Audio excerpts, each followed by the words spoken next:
Que le Seigneur Jésus-Christ vous bénisse tous. Je suis dans la joie d'être au milieu de vous. Je réponds au nom des frères Yannick Mouéou. Je suis présentement en Chine, là où je suis en train de servir le Seigneur. Ça fait déjà 5 ans que je suis ici et il y a une œuvre de Dieu qui est ici. Je suis le responsable ici en Chine. L'Église, tous les saints qui sont ici en Chine m'ont demandé de vous saluer au nom de Jésus-Christ. Aujourd'hui, nous allons parler sur le salut et nous croyons que le Seigneur nous assistera. Si vous avez des difficultés à nous écouter, n'hésitez surtout pas de nous faire signe. Ça va vraiment nous aider à bien évoluer. Que le Seigneur vous bénisse. Avant que nous puissions lire la parole de Dieu, j'aimerais dire un mot de prière. Bien-aimé Père Céleste, notre Seigneur, Sauveur Jésus-Christ, du fond du cœur, nous te disons merci. Merci d'avoir rendu cette réunion possible avec les saints qui sont là-bas en France. Nous croyons que tu es celui qui a planifié cette réunion. Tu as vu depuis l'éternité qu'un jour, moi et mes bien-aimés, nous allons nous réunir pour partager sur la parole de Dieu. Merci parce que tu es un Dieu fidèle. Tout ce que tu planifies, ça s'accomplit. Aujourd'hui, ton plan est une réalité. Nous pouvons vivre cela. Merci, miséricordieux Père Céleste, pour ça. Merci pour le souffle de vie que tu as accordé à chacun de nous. Nous sommes vivants par ta grâce et nous sommes encore là uniquement par ta grâce. Merci pour cette grâce particulière. Mon Seigneur et Sauveur Jésus-Christ, je viens humblement auprès du trône de la grâce, t'implorant de nous pardonner des pardons nous avons attristé ton Saint-Esprit. Aie pitié de nous, Dieu bien-aimé. Purifie-nous par ton sang, sanctifie-nous par ton sang. Seigneur Jésus-Christ, en tant qu'un homme, je n'ai rien à dire à mes bien-aimés. Dans la foi de mes bien-aimés, ils veulent t'écouter, toi, le véritable Dieu. Quand toi tu parles, nous serons sauvés. Quand toi tu parles, nous serons sanctifiés. Quand toi tu parles, nous serons scellés du Saint-Esprit. Quand toi tu parles, nous serons consolés. Nous serons délivrés. Nous serons édifiés. Raison pour laquelle je t'invite au milieu de nous. Puisses-tu descendre et nous parler puissamment. Même moi-même, j'ai besoin d'être parlé par toi. Parle-nous, Seigneur Jésus-Christ. Console ton peuple, édifie ton peuple, bénis ton peuple au travers de ta parole. Car la Bible nous dit que tu leur as envoyé ta parole les a guéris, ta parole les a donné la paix, ta parole les a donné la joie. Tout nous les recevons par la parole puissante et agissante de Dieu. Seigneur Jésus-Christ, nous chassons tout esprit de l'ennemi. Nous savons qu'il n'est pas loin de nous, il voudra déranger avec la perturbation des réseaux, que tous les manœuvres de l'ennemi soient nuls et sans effet au nom de Jésus-Christ. Ainsi, je viens aussi prier pour mes bien-aimés. S'il y a quelqu'un qui est malade au milieu de nous, qu'il reçoive sa guérison au nom de Jésus-Christ. S'il y a quelqu'un qui est affligé, qu'il soit consolé au nom de Jésus-Christ. S'il y a quelqu'un qui est perdu, qu'il soit sauvé au nom de Jésus-Christ. Parce que nous recevons tout dans le nom de Jésus-Christ. Et le Seigneur Jésus-Christ, il est déjà au milieu de nous. Il a été dit dans la parole de Dieu, là où 2 ou 3 seront réunis en ton nom, tu seras au milieu d'eux. Nous croyons que tu es déjà au milieu de nous pour nous bénir, pour nous sanctifier et pour nous consoler. Merci pour tout Dieu bien-aimé. Merci miséricordieux Père Céleste. C'est avec foi dans le nom tout-puissant de mon bien-aimé Seigneur et Sauveur Jésus-Christ que je viens ici de prier. Amen. Encore une fois, que le Seigneur vous bénisse, mes bien-aimés. Il est pratiquement minuit passé, presque 1h du matin ici en Chine. Il y a un décalage horaire. Réellement, notre Dieu, il est le maître des temps et des circonstances. Le temps est le domaine de Dieu. Ça, c'est ça le miracle de Dieu. Ce que Dieu fait, les hommes ne peuvent pas faire ça. Je vous invite à vous tenir debout là où vous êtes. Nous allons honorer la lecture de la parole de Dieu. Nous allons lire dans les livres de Jonas. Avant que nous puissions lire, j'aimerais commencer par une petite exhortation. Mes bien-aimés, la parole de Dieu nous demande d'être très attentifs. N'accordez jamais l'infaillibilité à un homme. En tant qu'un homme, je peux faillir. L'erreur peut sortir de ma bouche. Raison pour laquelle nous sommes tous appelés à être très attentifs à la parole de Dieu. S'il s'agit de lire, nous devrions tous lire la parole de Dieu. S'il s'agit de prier, nous devrions tous prier. S'il s'agit de chanter, nous devrions tous chanter. On doit être attentif à la conduite du Saint-Esprit. L'ange Gabriel avait dit ceci à Daniel.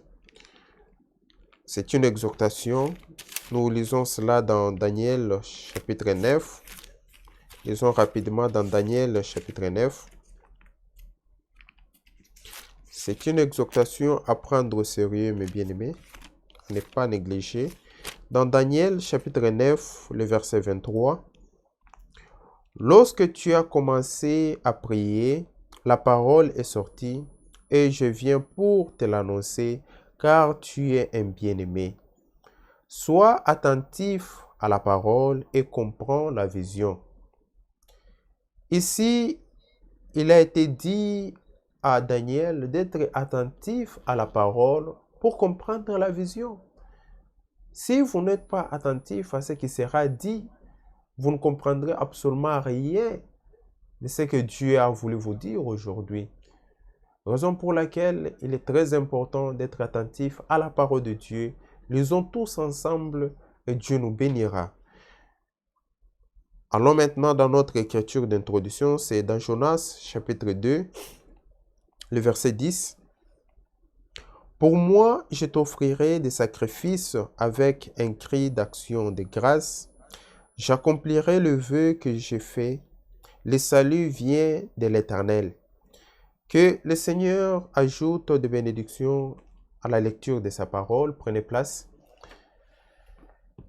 Ici, il nous est dit clairement que le salut vient de l'Éternel. C'est ça l'absolue vérité, mes bien-aimés. Celui qui sauve, c'est Dieu. Nous pouvons prêcher sur le salut, mais celui qui sauve, c'est Dieu lui-même. Nous pouvons prêcher sur la sanctification, mais celui qui sanctifie, c'est Dieu lui-même. Nous pouvons prêcher sur le baptême du Saint-Esprit, mais celui qui scelle du Saint-Esprit, c'est Dieu lui-même. Dieu, il est celui qui accomplit toutes choses. Dieu, il est celui qui guérit. Dieu est celui qui sanctifie. Dieu est celui qui fait tout, mes bien-aimés. Raison pour laquelle, pour le véritable élu de Dieu, il donne la gloire à Dieu. Vous pouvez aller voir un serviteur de Dieu. Vous pouvez aller à l'église. On peut prier pour vous. Mais c'est lui qui guérit, c'est Dieu. Raison pour laquelle il faut toujours rendre gloire à Dieu. Il faut toujours glorifier le nom de Dieu. Nous pouvons prêcher sur la sanctification. Votre cœur peut être touché, mais c'est lui qui amène les gens à se repentir, c'est Dieu. C'est lui qui sanctifie, c'est Dieu. C'est Dieu qui fait tout, mes bien-aimés. Raison pour laquelle ne glorifiez jamais un homme. Si un homme prie pour vous, si un serviteur de Dieu prie pour vous, glorifiez Dieu qui vous a guéri. Parce qu'il n'y a que Dieu seul qui guérit. C'est ça, mes bien-aimés. C'est lui qui sauve, c'est Dieu. Vous pouvez changer de pays. Vous pouvez être en France, vous pouvez être en Chine, vous pouvez être en Afrique, vous pouvez aller aux États-Unis. Vous ne serez jamais sauvés. Nous sommes sauvés en croyant au Seigneur Jésus-Christ. Le salut, c'est un homme. Et cet homme s'appelle le Seigneur Jésus-Christ. L'Église n'a jamais changé. La religion n'a jamais sauvé. Mais celui qui sauve, c'est le Seigneur Jésus-Christ. Raison pour laquelle, mes bien-aimés, à tout celui qui l'a reçu, il lui a donné le pouvoir de devenir enfant de Dieu. Nous sommes enfants de Dieu en recevant cet homme de Jésus-Christ. Le salut, c'est cet homme de Jésus. C'est vrai, mes bien-aimés. C'est totalement vrai. Lisez avec moi dans Éphésiens. Éphésiens chapitre 1er. Écoutez ce qui est dit dans la parole de Dieu. Nous sommes dans le livre de Éphésiens chapitre 1er. Il dit ceci. Éphésiens chapitre 1er à partir du verset 3. Vous allez remarquer que dans la plupart des Bibles, il est écrit « Béni soit le Dieu, le Père de notre Seigneur Jésus-Christ ». C'est une erreur, mes bien-aimés. Mais la bonne version, il est dit « Loué soit le Dieu, le Père de notre Seigneur Jésus-Christ ». Ce n'est pas nous qui bénissons Dieu, mais c'est Dieu qui nous bénit. C'est vrai, mes bien-aimés. Pourquoi je dis ceci? Parce que la parole de Dieu s'explique d'elle-même. Ce n'est pas nous qui bénissons le Seigneur. La plupart des gens commettent l'erreur en disant non, que Dieu soit béni, je suis en vie, que Dieu soit béni parce que j'ai trouvé un travail, que Dieu soit béni. Non. Mais bien aimé, Dieu, il est celui qui nous bénit. C'est Dieu la source de bénédiction. Ce n'est pas à nous de bénir Dieu, mais c'est Dieu qui nous bénit. C'est ça, mes bien-aimés. Dieu, il est la source de bénédiction. C'est Dieu qui nous bénit. Dieu nous bénit. Nous étant son peuple. Nous sommes le peuple de Dieu. Lisez avec moi dans Hébreu. Quand vous lisez dans Hébreu chapitre 7, le verset 7, il est dit ceci. Or, c'est sans contredit l'inférieur qui est béni par les supérieurs. L'inférieur, c'est nous. Les supérieurs, c'est Dieu. C'est l'inférieur qui est béni par les supérieurs. Vous et moi, nous sommes bénis par Dieu. C'est ça, mes bien-aimés. Ce n'est pas nous qui bénissons Dieu, mais c'est Dieu qui nous bénit. Raison pour laquelle, quand vous lisez partout dans cette Bible, là où il est dit, béni soit le Dieu, changez en disant, loué soit Dieu, le Père de notre Seigneur Jésus-Christ, qui nous a bénis de toutes sortes de bénédictions spirituelles dans les lieux célestes en Christ. Alléluia. Nous sommes un peuple béni. Il est écrit ici que Dieu nous a bénis de toutes sortes de bénédictions dans les lieux célestes en Jésus-Christ. Mais bien aimés, notre richesse, ce ne sont pas les biens que nous avons dans ce monde. Notre richesse ne sont pas des maisons. Notre richesse ne sont pas des voitures ou des bâtiments. Mais notre richesse, c'est la parole de Dieu. Nous sommes bénis spirituellement. C'est de cette bénédiction que nous nous glorifions. C'est de cette bénédiction que nous nous réjouissons.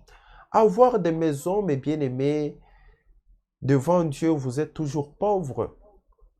Avoir des bâtiments, devant Dieu, vous êtes toujours pauvres. Peut-être devant les yeux des hommes, vous serez riches. Les gens vont vous craindre, les gens vont vous respecter. Mais devant Dieu, vous êtes toujours pauvres. C'est lui qui est riche devant Dieu et c'est lui qui est béni spirituellement. Et vous et moi, nous sommes bénis de toutes les bénédictions réservées dans les lieux célestes, de toutes les bénédictions spirituelles. Nous sommes bénis de toutes sortes de bénédictions spirituelles dans les lieux célestes en Christ. C'est en Jésus-Christ que nous sommes bénis. Alléluia. Mais bien aimés, c'est totalement vrai. Notre richesse, c'est la parole de Dieu. C'est la Bible, notre richesse. C'est la révélation de la parole écrite. C'est ça notre bénédiction. Si vous avez la révélation de qui est cet homme de Jésus-Christ, vous êtes un homme, une femme bénie. Quand Gardez la page. Allez avec moi dans 1 Corinthiens chapitre 1er. Écoutez ce que la Bible dit dans 1 Corinthiens chapitre 1er.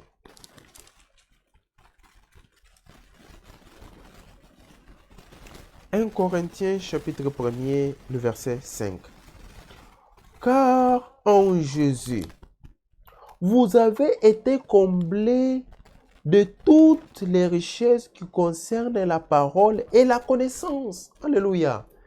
En Jésus-Christ, en lui, en Jésus-Christ, vous avez été comblés de toutes les richesses qui concernent la parole. Vous voyez, notre richesse, c'est la parole de Dieu. Notre richesse, mes bien-aimés, c'est cette parole, c'est la Bible. C'est ça notre richesse. Car ce que vous voyez ici,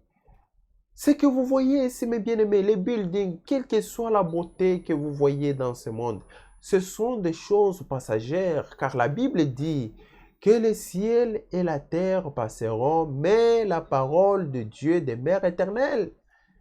C'est ça notre richesse. Notre richesse, ce sont des choses qui demeurent éternelles. Et ce qui demeure éternel, c'est la parole de Dieu. C'est ça la richesse des véritables croyants. Raison pour laquelle nous sommes appelés à garder la parole de Dieu. Nous sommes appelés à aimer la parole de Dieu. Nous sommes appelés à mettre en pratique la parole de Dieu parce que c'est ça notre richesse. C'est ça la richesse des véritables croyants. Oh, c'est vrai, mes bien-aimés. C'est ça notre richesse. C'est ça notre richesse, mes bien-aimés. C'est la parole de Dieu. Écoutez le verset 6. Les témoignages de Christ ayant été solidement établis parmi vous. Notre richesse, c'est le témoignage de Jésus-Christ qui a été établi parmi nous. Quel est le témoignage que nous avons, mes bien-aimés? Nous avons le témoignage que Jésus-Christ est le même hier, aujourd'hui et éternellement.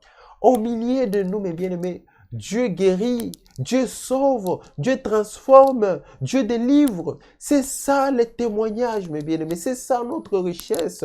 C'est le témoignage de cet homme de Jésus-Christ, ce qu'il fait au milieu de nous. Ce que nous étions hier, ce n'est pas ce que nous sommes aujourd'hui. Nous sommes transformés. Il y a la transformation, il y a le changement, il y a le changement, il y a un changement total. Ce que nous étions hier, ce n'est pas ce que nous sommes aujourd'hui. Oh, c'est vrai, mes bien-aimés, c'est ça le témoignage. C'est ça le témoignage. Comme l'apôtre Paul pouvait dire, ce n'est plus moi qui vis, mais c'est Christ qui vit en moi. C'était ça son témoignage. Et notre témoignage aussi, mes bien-aimés, c'est le même témoignage. Ce n'est plus nous qui vivons, mais c'est Christ qui vit en nous. Nous ne sommes plus ce que nous étions hier. Depuis que nous avons rencontré cet homme de Gethsemane, depuis que nous avons rencontré cet homme de Jésus-Christ, nous ne sommes plus ce que nous étions. Mais notre vie a changé. Nous avons été transformés. Nous avons été délivrés. Nous avons été sauvés. Dieu nous a complètement sauvés. Alléluia. C'est ça l'absolue vérité, mes bien-aimés. C'est ça notre richesse. C'est ça notre témoignage.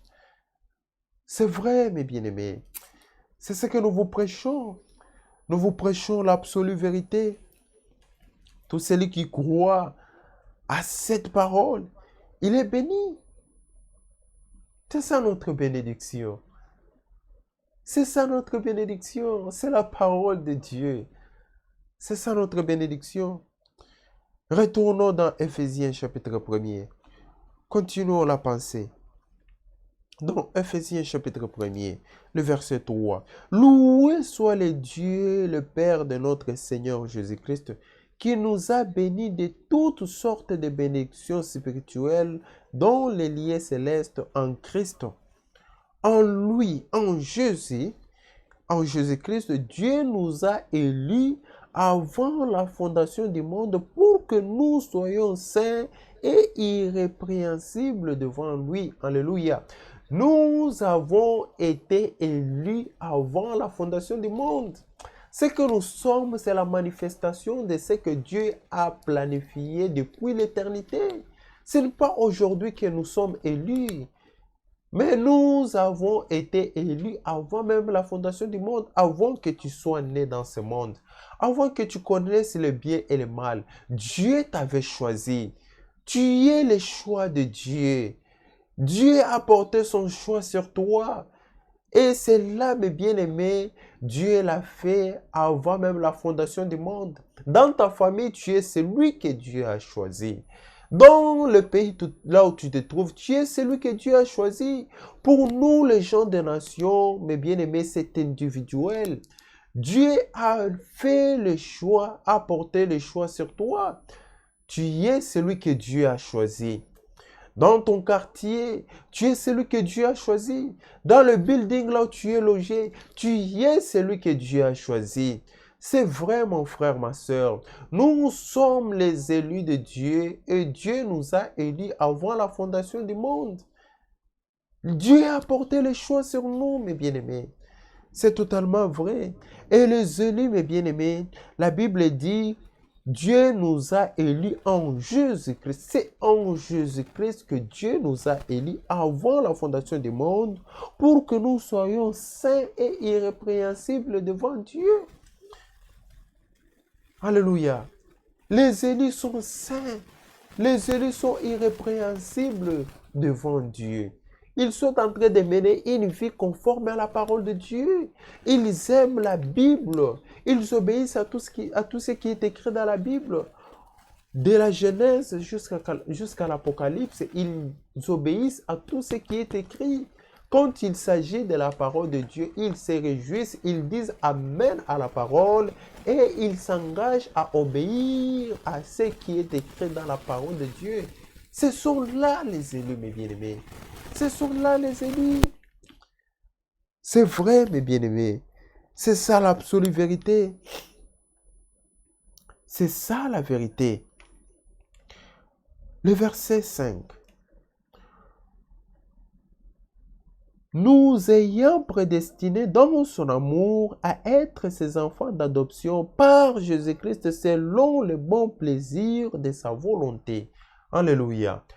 Les élus, mes bien-aimés, sont prédestinés. Ce sont les prédestinés.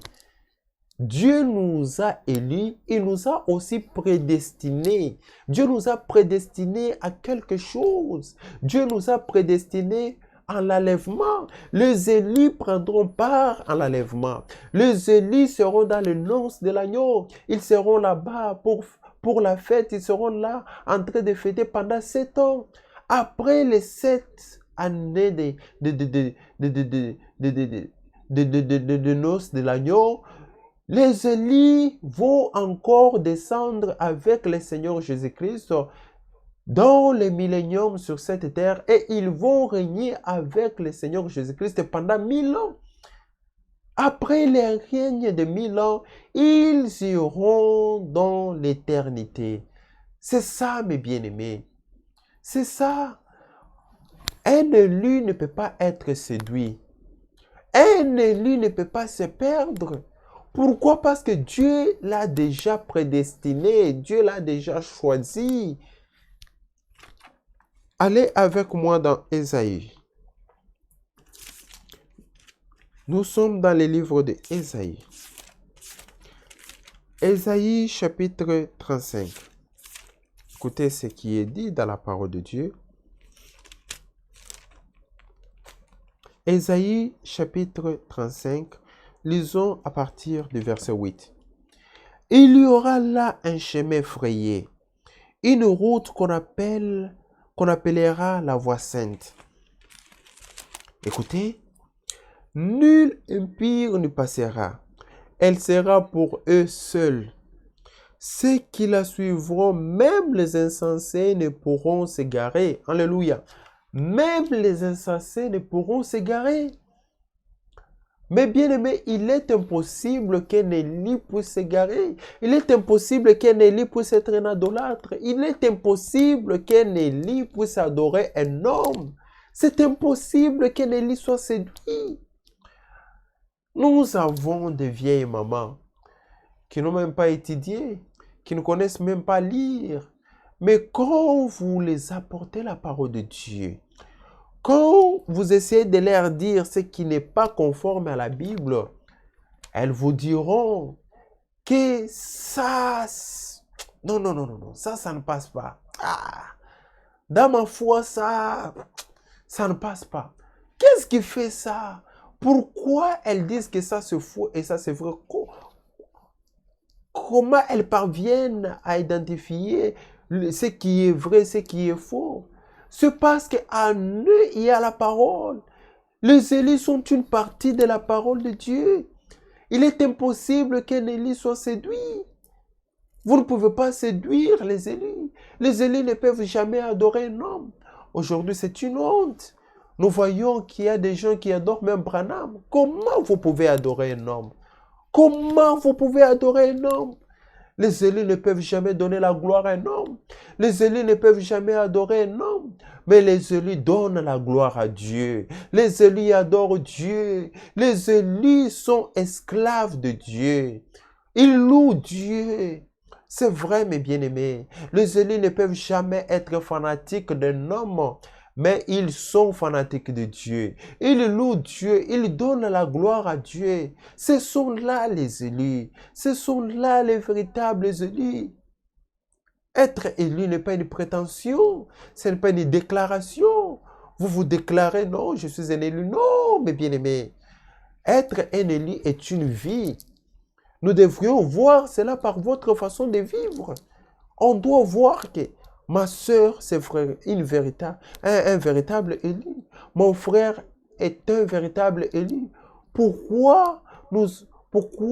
Parce que les fruits que vous allez dégager, la Bible dit que vous les reconnaîtrez par leurs fruits. C'est vrai, mes bien-aimés. Vous les reconnaîtrez par leurs fruits. Vous ne pouvez pas seulement les déclarer de votre bouche, mais votre façon de vivre est totalement différente de la Bible, de ce qui est écrit dans la Bible. Les élus, mes bien-aimés, leur foi est conforme à ce qui est écrit dans la Bible. Comment tu peux encore vivre dans la prostitution et tu te dis que tu es un élu? Comment tu peux encore exposer ton corps, ma soeur, et tu dis que tu es élu? Comment tu peux encore porter les pantalons et tu dis que tu es élu? Avec la lumière que nous avons reçue en ce temps de la fin, avec cette grande lumière que nous avons reçue, comment tu peux encore vivre dans une vie sale et tu dis que tu es un élu? Là, les élus, mes bien-aimés, sont saints. Ils vivent une vie de sainteté. Ils sont là en train d'honorer Dieu. Ils font de leur mieux pour honorer Dieu. Ce sont là les véritables élus. Oh, c'est vrai, mes bien-aimés. Et les élus ne pourront jamais s'égarer. Ils ne pourront jamais être séduits. Écoutez le verset 9 dans Ésaïe chapitre 35. Sur cette route, point de lion, nulle bête féroce ne la prendra. Nul ne se rencontrera. Les délivrés y marcheront. Les rachetés de l'Éternel retourneront. Ils iront à Sion avec des chants de triomphe et une joie éternelle couronnera leur tête. L'allégresse et la joie s'approcheront. La douleur et le gémissement s'enfuiront. C'est vrai, mes bien-aimés. Les élus sont en train de marcher sur ce chemin de la sainteté. Les élus sont en train de se conformer à la volonté de Dieu. Les élus sont en train de suivre tout ce que Dieu dit. C'est vrai, mes bien-aimés. Les élus ne se sont pas arrêtés avec Frère Branham, mais les élus ils ont suivi la continuité. Après Frère Branham, Dieu ne s'est pas arrêté en 1965. Dieu n'est pas mort avec Frère Branham, mais notre Dieu vit. Le Dieu de Branham vit. Le Dieu qui a donné ce précieux message à notre frère Branham, il est le même Dieu qui a commissionné notre bien-aimé frère Franck pour la distribution. Frère Branham n'a jamais été ici en Chine, mais le message est prêché ici en Chine. Notre bien-aimé frère Franck, il a voyagé dans plus de 170 pays pour aller prêcher ces messages, pour aller distribuer la nourriture. C'est la nourriture au temps convenable. C'est la nourriture en ces temps de la fin. Et les élus sont dans la continuité. Les élus sont en train de se préparer. Les élus ont de l'huile de réserve avec eux. Ce sont là les élus. C'est le choix de Dieu. Dieu a vu depuis l'éternité, mes bien-aimés. Dieu a vu trois groupes de personnes. Dieu a vu trois groupes de personnes. Il a vu les premières, le premier groupe de personnes. Il a vu que ce sont ceux qui rejetteront tous les plans de Dieu. Ça veut dire, ce sont des gens qui disent que Dieu n'existe pas. Ils rejettent la parole de Dieu. Ils ne croient à rien de tout ce qui est écrit dans la parole de Dieu. Et ces gens-là, on les appelle les incrédules. Ce sont des gens qui ne croient pas. Et il y a un autre groupe de personnes. Ce sont les appelés. Les appelés, eux, se limitent seulement à l'évangile. Quand il est question de la doctrine, ils ne veulent pas obéir à la parole de Dieu. Ils ne veulent pas être enseignés. Ils ne veulent pas accepter l'enseignement. Ils se limitent seulement au salut. Ils acceptent le Seigneur Jésus-Christ comme leur Seigneur et Sauveur. C'est vrai, c'est bien. Vous avez la vie éternelle à recevoir. Jésus-Christ comme votre Seigneur et Sauveur. Mais ça ne suffit pas. Il faut marcher dans l'obéissance. Il faut obéir à toute la parole de Dieu. Car la Bible dit que sans la sanctification, nul ne verra le Seigneur. Nous sommes sanctifiés en obéissant à toute la parole de Dieu. Les appelés ne prendront pas part à l'enlèvement. Pourquoi? Parce qu'ils ne seront pas sanctifiés par la vérité. Mais les élus, ce troisième groupe, les élus, eux, obéissent à tout le plan de Dieu, à toute la parole de Dieu. Tout ce qui vient de Dieu pour eux, c'est ça, c'est ce qu'ils désirent. La parole de Dieu pour eux, c'est oui et amen. Ils s'engagent à obéir à la parole de Dieu. Dans la parole de Dieu, mes bien-aimés, nous avons l'évangile, nous avons la doctrine, nous avons aussi la parole prophétique. L'évangile, c'est là où nous vous prêchons les souffrances de Jésus-Christ. Nous vous prêchons la mort et la résurrection de Jésus-Christ. Tout celui qui croit en Jésus-Christ, il a la vie éternelle. C'est ça l'évangile, mes bien-aimés. C'est ça même la puissance de Dieu. Nous vous prêchons la croix. C'est ça, tout celui qui croit en Jésus-Christ, il a la vie éternelle. C'est ça l'évangile, mes bien-aimés. Dans la parole de Dieu, nous avons aussi la doctrine. La doctrine, c'est vrai, mes bien-aimés. La doctrine, c'est ça même la colonne vertébrale. C'est ça la colonne vertébrale. Pour bien vous tenir dans les Écritures, il faut être enseigné. Il faut la doctrine, c'est ça même la colonne vertébrale. Sans la doctrine, il est impossible de bien vous tenir dans la foi. À part la doctrine, il y a aussi la parole prophétique. Il y a la parole prophétique. Et la parole prophétique, mes bien-aimés, est une lampe, mes bien-aimés. Ça nous permet de voir les événements modernes.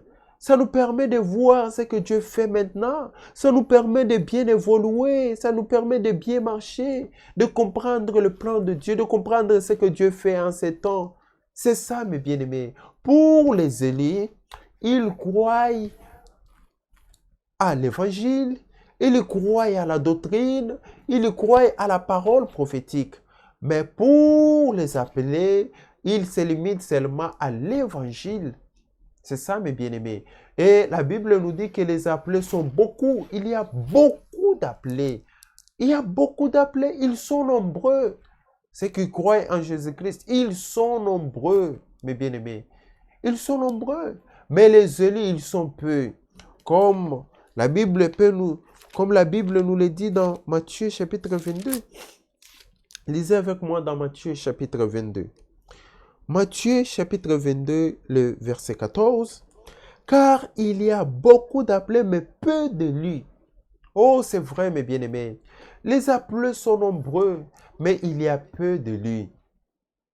Il y a peu d'élus. Et je crois que ce soir, je suis en train de m'adresser aux élus.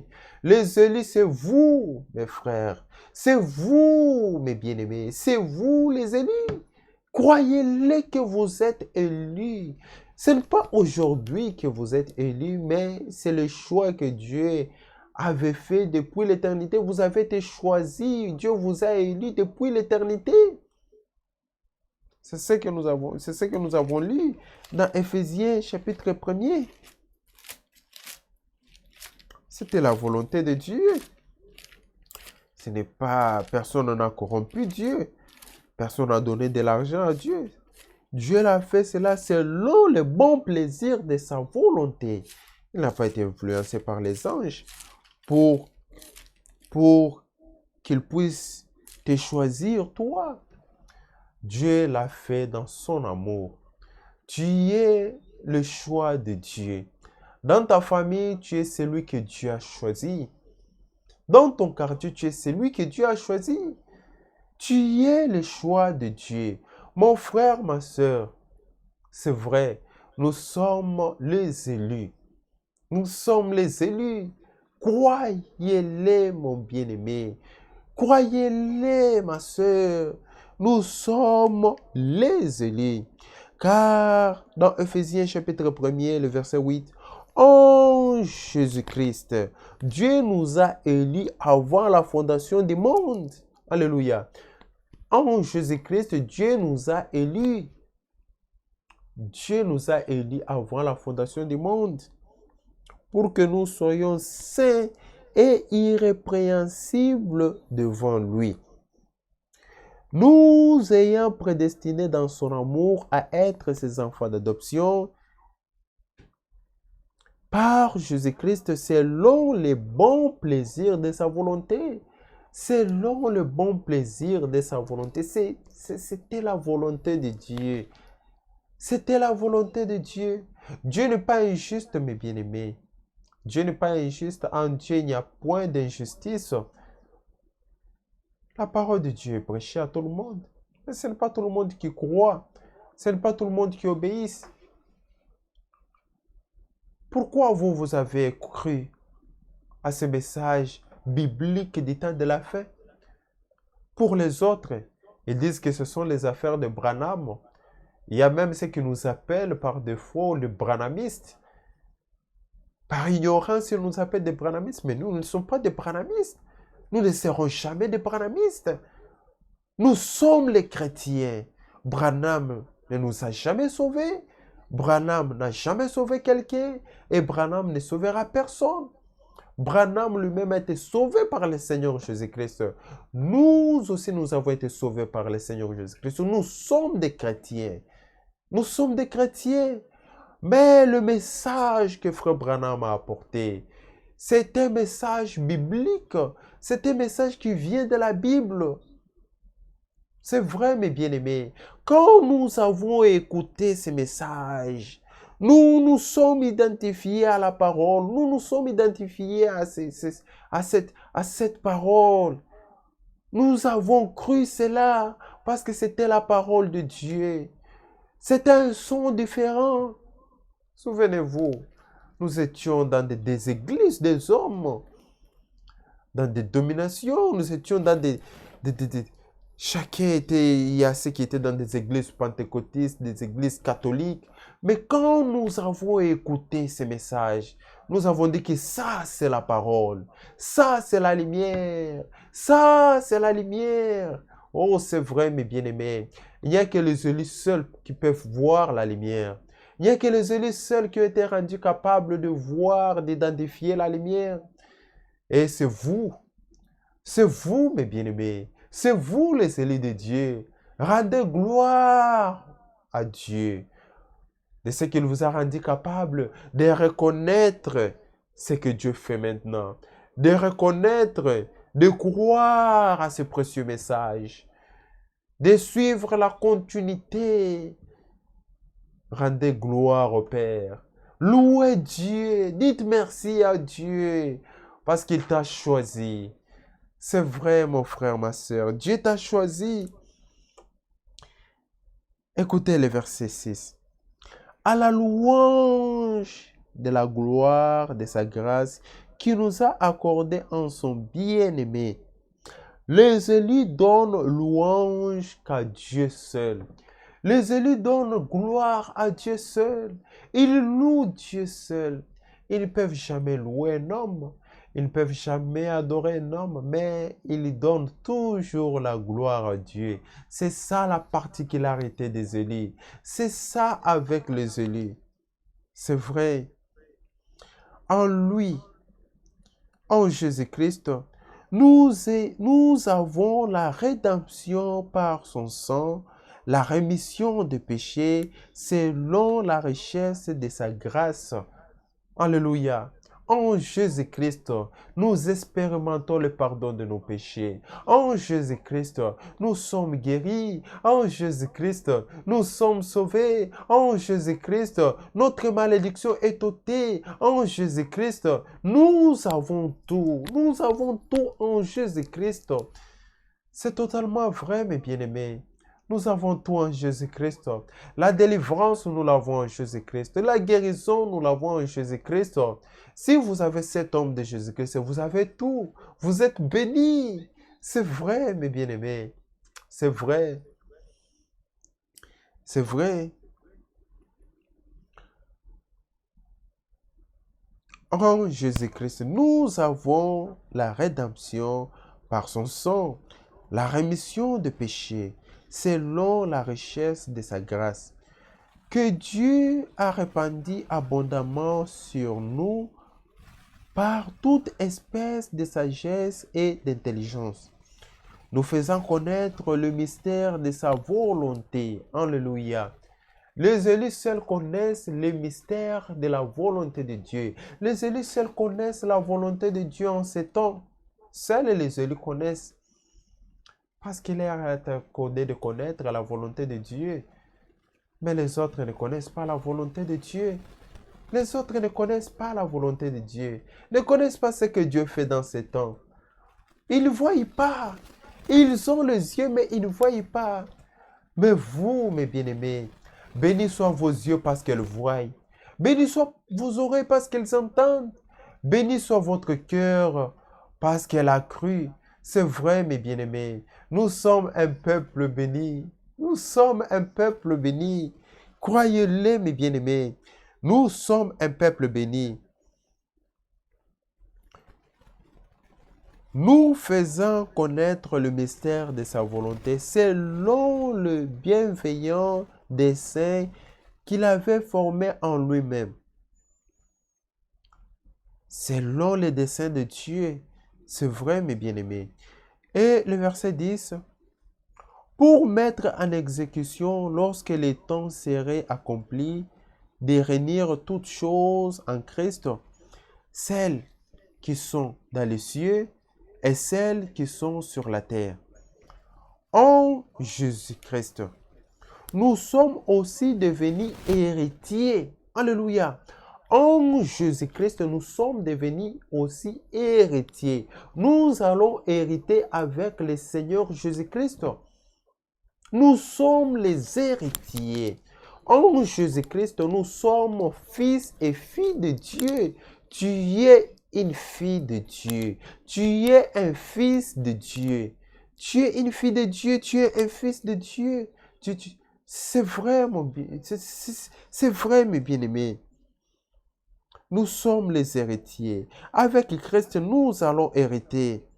En lui, nous sommes aussi devenus héritiers, ayant été prédestinés suivant la résolution de celui qui opère toutes choses d'après le conseil de sa volonté.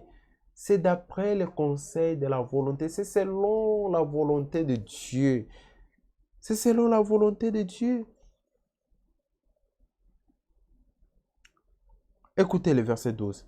Afin que nous servions à la louange de sa gloire, nous qui d'avance avons espéré en Christ.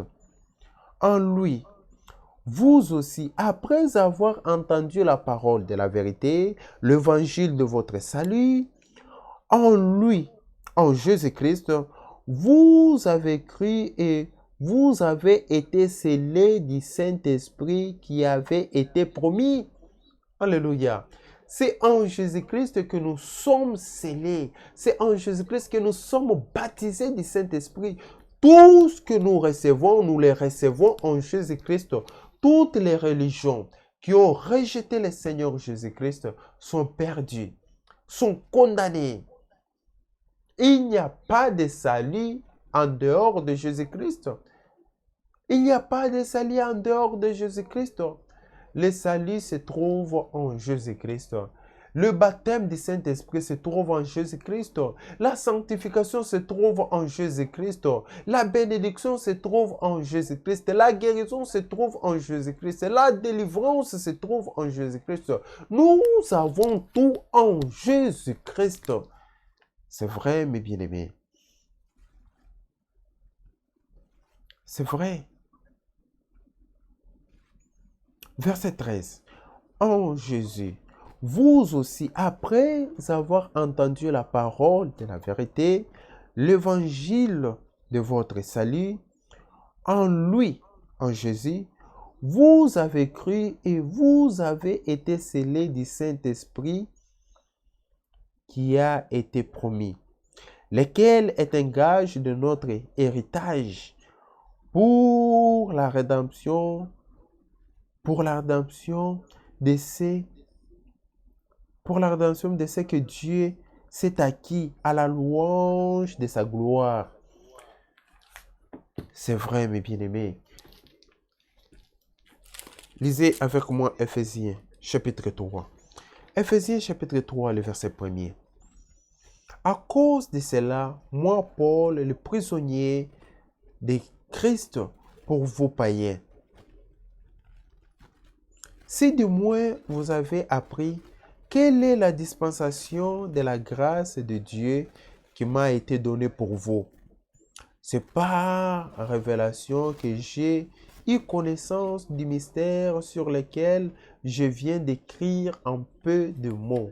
Alléluia.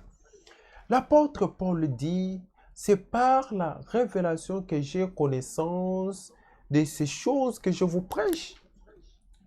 Nous tous les véritables serviteurs de Dieu, ils viennent avec les ainsi de l'Éternel. Nous recevons la révélation venant de Dieu. C'est Dieu qui donne la révélation. Nous venons vous dire les ainsi dit le Seigneur. Seul Jésus-Christ pouvait venir avec en vérité, je vous l'ai dit. Le seul qui est venu avec en vérité, je vous l'ai dit, c'est le Seigneur Jésus-Christ. Parce qu'il était la vérité. Lui seul était la vérité. Lui seul était la vie. Lui seul était le chemin. Il pouvait dire, je suis le chemin, la vie et la vérité. C'est vrai, mes bien-aimés. Nous tous ici, nous prêchons la vérité. Mais nous ne sommes pas la vérité. La vérité, c'est le Seigneur Jésus-Christ. Nous vous présentons le chemin. Le chemin, c'est le Seigneur Jésus-Christ. Nous vous prêchons la vie. La vie, c'est le Seigneur Jésus-Christ. Dans notre temps, les sceaux ont été brisés. Celui qui a brisé le sceau, ce n'est pas Frère Branham. Ce n'est pas Frère Branham qui a brisé le sceau. C'est Jésus-Christ. C'est l'agneau. Quand vous lisez dans Apocalypse chapitre 5, vous verrez que l'agneau a brisé le sceau. C'était l'agneau qui a brisé le sceau. Et cet agneau, c'est le Seigneur Jésus-Christ. Quand Jean l'a vu, il a dit, voici l'agneau de Dieu qui ôte le péché du monde. Cet agneau, c'est le Seigneur Jésus-Christ. Frère Branham recevait la révélation et il a apporté ce qu'il a reçu. Ce n'est pas Frère Branham qui a révélé le mystère du sept sceaux, mais c'est le Seigneur Jésus-Christ. Frère Branham est venu avec la révélation qu'il a reçue du Seigneur Jésus-Christ. Quand nous voyons aujourd'hui les gens en train d'adorer Branham, ça fait très mal. Ça fait très mal. Tous les véritables serviteurs de Dieu, Frère Branham, il ne nous a jamais connectés à lui. Il n'a jamais fait de disciples. Il ne nous a jamais fait pour que nous puissions être ses disciples. Non! Il nous a connectés à Jésus-Christ. Il lui a été dit, en 1933, quand il était en train de baptiser à la rivière Ohio. Quand il était en train de baptiser la 17e personne, il lui a été dit, comme Jean-Baptiste a été envoyé pour préparer la première venue de Jésus-Christ, un message t'a été donné qui préparera ma seconde venue, qui préparera la deuxième venue de Jésus-Christ. Ce message que nous avons cru nous conduira directement au Seigneur Jésus-Christ. Ce message que nous avons cru nous conduira directement à l'enlèvement. C'est le message, mes bien-aimés. Frère Branham n'est pas ici en Chine, mais le message est prêché ici en Chine. C'est le message qui nous prépare. C'est vrai, mes bien-aimés. La révélation ne vient que de Dieu lui-même. Si vous avez la révélation, louez Dieu. Écoutez le verset 4. Dans Éphésiens chapitre 3, le verset 4. En les lisant, vous pouvez vous représenter l'intelligence que j'ai du mystère de Christ. Il n'a pas été manifesté aux fils des hommes dans les autres générations, comme il a été révélé maintenant par le Saint-Esprit aux saints apôtres et prophètes de Christ. Ce mystère, c'est que le païen, son co-héritier, forme un même corps et participe à la même promesse en Jésus-Christ par l'Évangile. Le verset 7. Dont j'ai été fait ministre selon les dons de la grâce de Dieu qui m'a été accordé par l'efficacité de sa puissance. À moi qui suis le moindre de tous les saints, cette grâce a été accordée d'annoncer aux païens les richesses incompréhensibles de Christ. Alléluia. C'est vrai.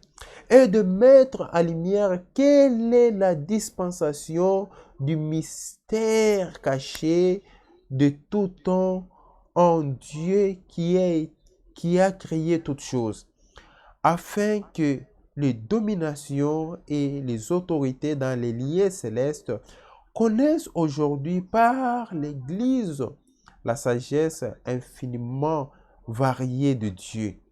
Selon les desseins, alléluia, selon les desseins éternels qu'il a mis à exécution par Jésus-Christ notre Seigneur. C'était le plan de Dieu. Jésus-Christ, il est né selon le plan de Dieu. Jésus-Christ a vécu sur cette terre selon le plan de Dieu.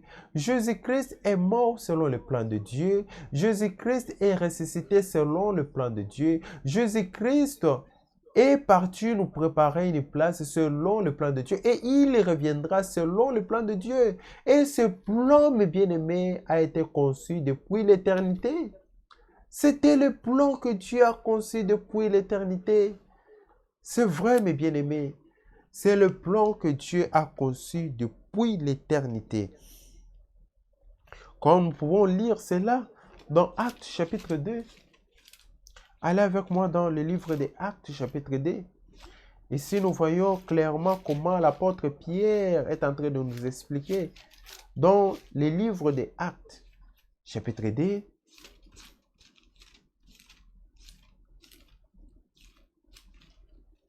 Actes chapitre 2. Lisons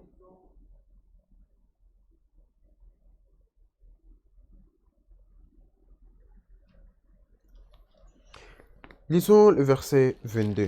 Actes chapitre 2, le verset 22. Hommes israélites, écoutez ces paroles. Jésus de Nazareth, cet homme à qui Dieu a rendu témoignage devant vous par les miracles, le prodige et les signes qu'il a opérés par lui au milieu de vous, comme vous le savez vous-même. Pierre s'adresse aux Israélites. Il leur dit, cet homme de Jésus, vous le connaissez? Vous le connaissez, cet homme de Jésus? Parce que vous avez vu les miracles que Dieu a opérés par lui. Vous avez vu les aveugles recouvrir la vie. Vous avez vu les boiteux marcher. Vous avez vu les morts ressusciter. Vous connaissez cet homme de Jésus. Vous le connaissez très bien. Cet homme de Jésus que vous connaissez très bien, par lequel Dieu a accompli de prodiges. Le verset 23. Cet homme livré selon les décès arrêtés. Jésus-Christ a été livré selon les décès d'arrêt et selon la préscience de Dieu. Alléluia.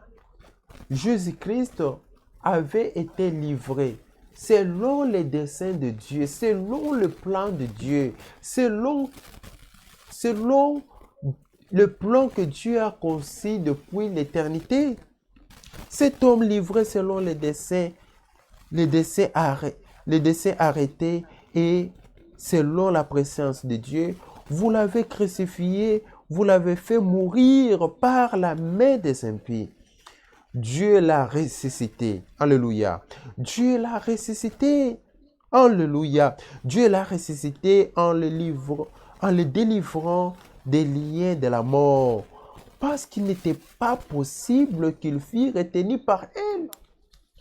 La mort ne pouvait pas retenir le Seigneur Jésus-Christ. La mort ne pouvait pas les retenir. Selon le plan de Dieu, selon le plan que Dieu a conçu depuis l'éternité, Jésus-Christ devrait mourir et ressusciter le troisième jour. Le seul que la mort ne pouvait pas retenir, c'était le Seigneur Jésus-Christ. Il est vivant.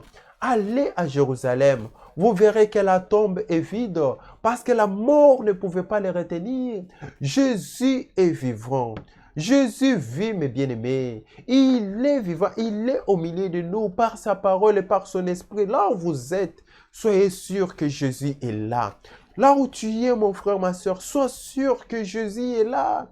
Il est vivant. Si tu es malade, reçois la guérison au nom de Jésus-Christ parce qu'il est vivant. Il accomplit des merveilles. Il accomplit des miracles. Il sauve, il transforme, il guérit. Expérimente ta guérison maintenant au nom de Jésus-Christ. Expérimente ta délivrance au nom de Jésus-Christ. Sois scellé du Saint-Esprit au nom de Jésus-Christ. Nous vous prêchons un Dieu vivant. Nous vous prêchons un Dieu qui est ressuscité des morts. Celui qui a vaincu la mort. Celui qui a vaincu le diable. Celui qui a vaincu le démon. Celui qui a vaincu le séjour des morts. C'est le Seigneur Jésus-Christ. Il est celui que nous vous prêchons ce soir, mes bien-aimés. C'est vrai, Jésus est vivant, mes frères et sœurs. Écoutez le verset 36. Que toute la maison d'Israël, que vous, mes bien-aimés en France, sachez donc avec certitude que Dieu a fait Seigneur et Christ, c'est Jésus que vous avez crucifié. Ça veut dire que soyez convaincus dans votre cœur. Soyez convaincus, ayez une foi ferme que c'est Jésus. Dieu l'a fait Seigneur et Sauveur. Dieu a fait de ce Jésus Seigneur et Christ. Ça veut dire que Jésus est Dieu. Il n'est pas la deuxième personne de la divinité, mais c'est Dieu lui-même, mes bien-aimés. Jésus-Christ, c'est Dieu lui-même. C'est le Dieu que nous vous prêchons.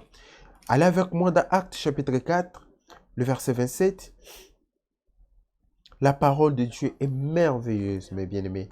La parole de Dieu est merveilleuse. Dans Actes chapitre 4, le verset 27, en effet,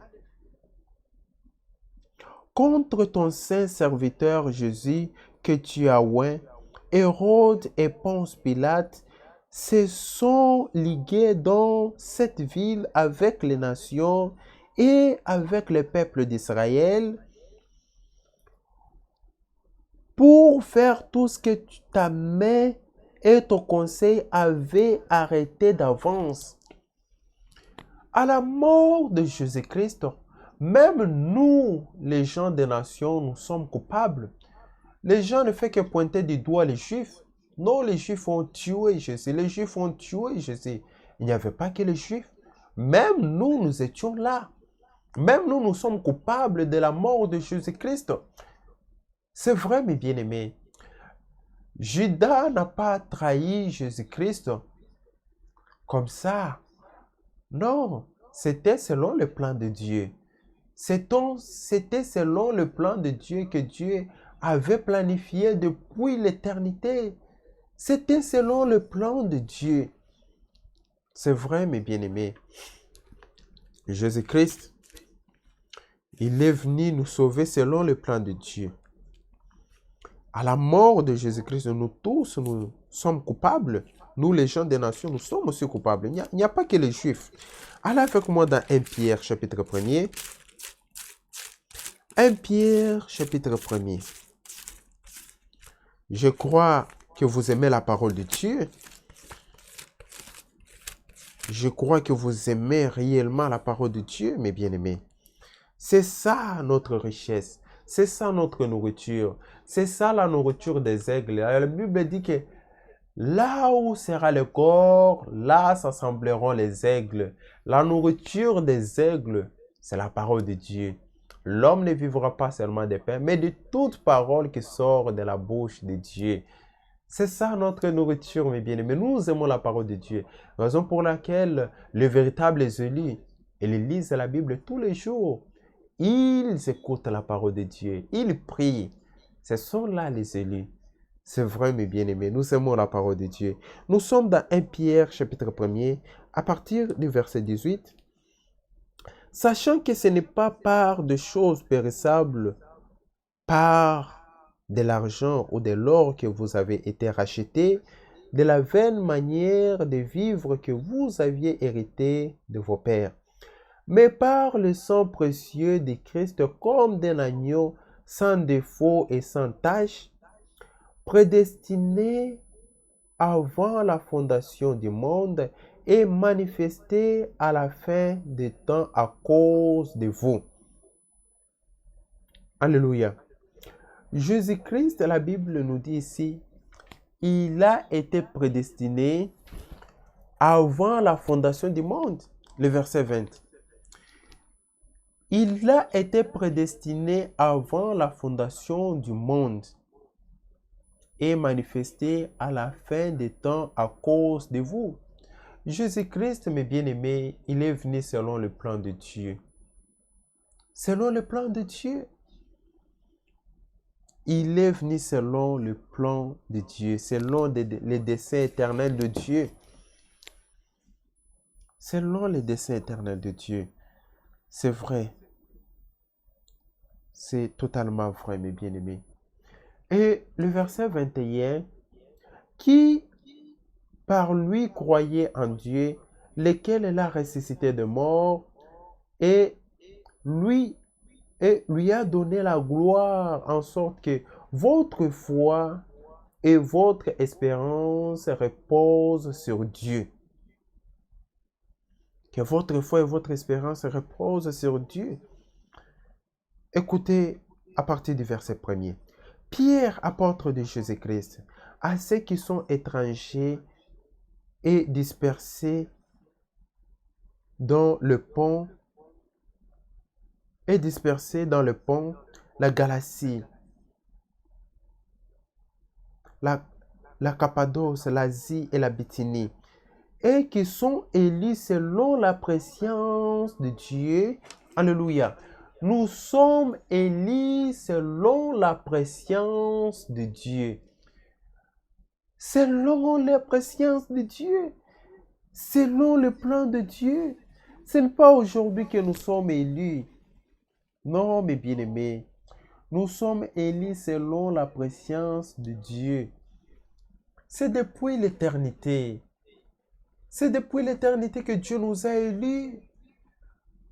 C'est depuis l'éternité. Ce n'est pas aujourd'hui que nous sommes élus, mais c'est depuis l'éternité. Et les véritables élus, mes bien-aimés, ils sont en train d'expérimenter la transformation totale. Leur vie change complètement. Ils ne sont pas ce qu'ils étaient avant. Leur vie change. C'est vrai, mes bien-aimés. J'aimerais vous raconter une petite histoire. Un jour, on avait ramassé l'œuf du canard et on a pris cet œuf-là, on l'a mis parmi les œufs de la poule. Et quand la poule a pond les œufs, il y avait aussi les canetons qui étaient sortis. Quand la mère poule a regardé, elle a vu comment, c'est comment ces poussins différents, comment ces poussins drôles, comment ces poussins ne ressemblent pas aux autres, comment ces poussins drôles. Et ces canetons étaient là, grandissant avec le poussin, mangeant comme le poussin, marchant ensemble avec le poussin. Un jour, la mère poule est passée à côté d'une rivière et on a vu les canetons quitter les rangs, abandonner les autres, aller vers l'eau, aller vers la lumière. Et elle, elle, elle, elle, elle a nagé, le caneton a nagé. Le caneton a nagé, il a nagé, il a nagé, il est parti. Le poussin ne pouvait pas les suivre. Le poussin ne pouvait pas aussi aller dans l'eau parce que les poussins ne peuvent pas nager. Mais le caneton a nagé, le caneton est parti. L'erreur que la mère poule avait fait, c'était de passer à côté de l'eau. C'est la même chose pour nous, mes bien-aimés. Nous étions dans des églises. Chacun connaît là où il était avant. Quand nous avons écouté la parole de Dieu, quand nous avons écouté ces messages du temps de la fin, oh mes bien-aimés, il était difficile que nous puissions rester. Il est impossible que vous puissiez garder les élus avec la nourriture. Il est impossible que vous puissiez garder les élus avec tout ce que vous pouvez faire pour eux. Les élus sont gardés par la parole. Quand nous avons écouté la parole de Dieu, mes bien-aimés, nous avons suivi la parole. Nous avons suivi la parole. Comme la Bible nous dit, mes brebis connaissent ma voix et elles me suivent. Nous avons écouté la voix du bon berger. Nous avons écouté la voix du Seigneur Jésus-Christ. Ces messages, mes bien-aimés, ce ne sont pas les affaires de Branham. Ces messages, c'est la parole de Dieu. La véritable parole de Dieu. Et ces messages, mes bien-aimés, se résument dans cette écriture que nous pouvons lire rapidement dans 2 Corinthiens. Ces messages, mes bien-aimés, nous appellent à sortir. Ces messages, c'était l'appel à sortir. Dans 2 Corinthiens chapitre 6, ces messages, mes bien-aimés, nous appellent à sortir, à nous séparer totalement. 2 Corinthiens chapitre 6, le verset 14. Ne vous mettez pas avec les infidèles sous un joug étranger, car quel rapport y a-t-il entre la justice et l'iniquité? Ou qu'y a-t-il de commun entre la lumière et les ténèbres? Qu'y a-t-il de commun entre la lumière et les ténèbres? Comment peux-tu continuer à vivre dans les ténèbres? Comment peux-tu continuer à vivre une vie de péché? Comment tu peux continuer à te réjouir dans les péchés et tu te dis que tu es élu? Non, mon frère. Non, ma soeur. Pour les élus, la vie de péché a déjà été mise à terme. La vie de péché est un passé pour eux. Ils sont une nouvelle vie. Ça veut dire que le vieil homme est déjà mort. C'est une nouvelle personne. C'est une nouvelle vie. C'est une vie de lumière. C'est une vie de Dieu. Parce qu'il a été dit, je vous donnerai un cœur nouveau. Je vous donnerai un esprit nouveau. J'écrirai ma parole sur votre cœur. C'est la transformation, mes bien-aimés. C'est une nouvelle vie pour les élus. La vie passée est déjà passée. C'est une nouvelle vie qui commence. Et le verset 15. Quel rapport y a-t-il entre Christ et Bélial? Ou quelle part a les fidèles avec l'infidèle? Quel rapport y a-t-il entre les temples de Dieu et les idoles? Car nous sommes les temples du Dieu vivant. Comme Dieu l'a dit, j'habiterai et je marcherai au milieu d'eux. Je serai leur Dieu et ils seront mon peuple. Nous sommes les temples du Dieu vivant. C'est vrai, mes bien-aimés. Nous sommes les temples du Dieu vivant. Dieu aujourd'hui demeure dans les hommes. Dieu aujourd'hui demeure en toi et en moi. Quand je regarde ma sœur, je vois Jésus-Christ.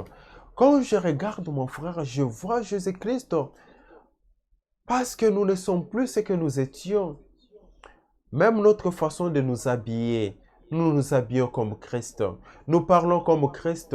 Nous marchons comme Christ. Nous faisons toutes choses comme Christ. Ce n'est plus nous qui vivons, mais c'est Christ qui vit en nous. C'est vrai, mes bien-aimés. C'est totalement vrai. Nous sommes là, nous sommes l'habitation du Dieu vivant. Nous sommes la demeure de Dieu. Le verset 17. C'est pourquoi sortez des milliers d'eux, sortez des milliers d'eux et séparez-vous, dit le Seigneur. Ne touchez pas à ce qui est impur et je vous accueillerai. C'est ça le résumé. C'est ça le résumé du message du temps de la fin. Ça nous appelle à sortir de nos coutumes. Nous ne sommes plus tribalistes. Il n'y a plus de tribalisme, il n'y a plus de Français, il n'y a plus des Angolais, il n'y a plus de Congolais, il n'y a plus de Chinois, il n'y a plus de Français. Nous sommes déjà sortis de ces choses-là. Nous sommes déjà sortis. Maintenant, nous sommes enfants de Dieu. Maintenant, nous sommes fils et filles de Dieu. C'est vrai, mes bien-aimés. Avant de donner ta fille en mariage, tu n'as pas besoin de poser des questions. Oh, tu viens de quelle tribu? Oh, tu viens tu viens d'où? Non. Rassure-toi qu'il est un fils de Dieu. C'est ça, mes bien-aimés. Nous nous marions en Christ. C'est vrai. Nous nous marions en Christ.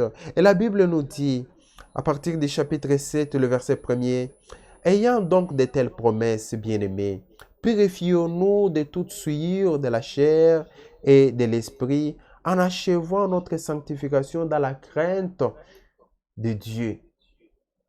En achevant notre sanctification dans la crainte de Dieu. C'est vrai.